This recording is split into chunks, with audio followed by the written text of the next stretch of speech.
বৰ্তমান ভাৰতবৰ্ষ এক নতুন যাত্ৰা লাভ কৰিল আৰু সেই দিনৰ পৰা এতিয়া 76 years অলৰেডি ক্ৰছ হ'ল ভাৰত স্বাধীন হোৱা। গতিকে দেশৰ যি ব্যৱস্থা, সমাজ ব্যৱস্থা বহুতো পৰিৱৰ্তন হ'ল, য'ত নেকি ক্ৰাইম, অপৰাধৰ টেকনিক হওক, অপৰাধৰ বিভিন্ন কেটেগৰিজবিলাক বিভিন্ন ধৰণৰ বেলেগ বেলেগ দিশত ইনভলভমেণ্ট দেখা পোৱা গৈছিল। আৰু গতিকে সেই আইনৰ লগত কিছুমান মডিফিকেশ্যন বা সংযোজনৰ প্ৰয়োজন আছিল।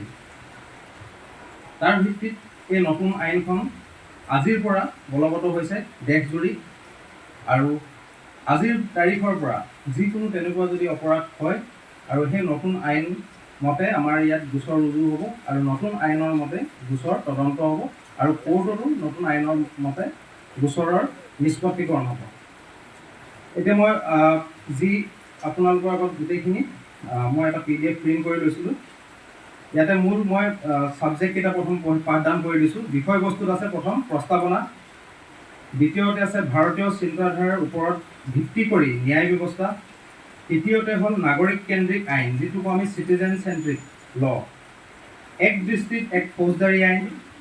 তাৰে প্ৰথমখন আইন হ'ল ভাৰতীয় ন্যায় সংহিতা 2023, যিটো আমি কওঁ BNS, যিটো আমি IPCক ৰিপ্লেচ কৰিছে। আগত আছিলে ইণ্ডিয়ান পেনেল কোড, তাক ৰিপ্লেচ কৰিব ভাৰতীয় ন্যায় সংহিতা, যিটো BNS।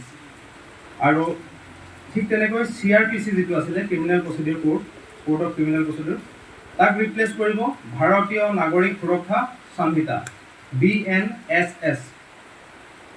আৰু ইণ্ডিয়ান এভিডেন্স এক্ট যিখন আছিলে তাক ৰিপ্লেচ কৰিছে ভাৰতীয় সাক্ষ্য অধিনিয়ম।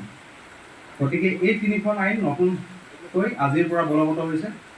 তাৰপিছত কেটেগৰী এটা আছে মহিলা আৰু শিশু, ন্যায় প্ৰদান প্ৰযুক্তিৰ প্ৰৱেশ, ভুক্তভোগী কেন্দ্ৰিক পদ্ধতি, ভিক্টিম চেণ্ট্ৰিক ইমপ্লিমেণ্টেশ্যন হৈছে, পুনৰ সংজ্ঞায়িত অপৰাধ আৰু শাস্তি, সময় উপযোগী আৰু দ্ৰুত গতিত ন্যায় প্ৰদান, অপৰাধমূলক ন্যায় ব্যৱস্থাৰ ৰূপান্তৰ, আৰক্ষীৰ অধিক জবাবদিহিতা আৰু স্বচ্ছতা, যিটো ট্ৰান্সপাৰেঞ্চি আৰু ভাল কৰিছে এতিয়া আৰু এতিয়াৰ যিখিনি চেঞ্জ থুলমূলকৈ সেইখিনিও কম।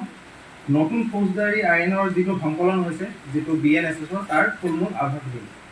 পোনপ্ৰথমৰ যিটো আছিলে প্ৰস্তাৱনা, গৃহ মন্ত্ৰালয়, গৃহ পৰিক্ৰমা মন্ত্ৰালয়, প্ৰস্তাৱনা মই পাঠদান কৰি দিছোঁ। প্ৰস্তাৱনাটো ভাৰতীয় সংসদে অপৰাধমূলক ন্যায় ব্যৱস্থাৰ ক্ষেত্ৰত এক পৰিৱৰ্তনশীল পদক্ষেপৰ ঘোষণা কৰিছে। ন্যায় ব্যৱস্থাৰ দ্বাৰা তিনিখন ঐতিহাসিক আইন, যি আছিল ভাৰতীয় দণ্ডবিধি 1860 চনৰ, অপৰাধ সংহিতা 1973 আৰু ভাৰতীয় প্ৰমাণ আইন 1872, এই তিনিখন এতিয়া আমি নাপাম। আৰু এতিয়া আহিল ভাৰতীয় ন্যায় সংহিতা 2023, ভাৰতীয় নাগৰিক সুৰক্ষা সংহিতা 2023, ভাৰতীয় সাক্ষ্য অধিনিয়ম 2023, এই তিনিখন। ভাৰতীয় ন্যায়ৰ মূলবোধৰ ওপৰত ভিত্তি কৰি গঠিত এই নতুন আইনসমূহে ভাৰতীয় ন্যায় ব্যৱস্থা প্ৰতিফলিত কৰি শাস্তিমূলক দৃষ্টিভংগীৰ পৰা ন্যায়মুখী দৃষ্টিভংগীলৈ পৰিৱৰ্তন হোৱাৰ ইংগিত দিয়ে।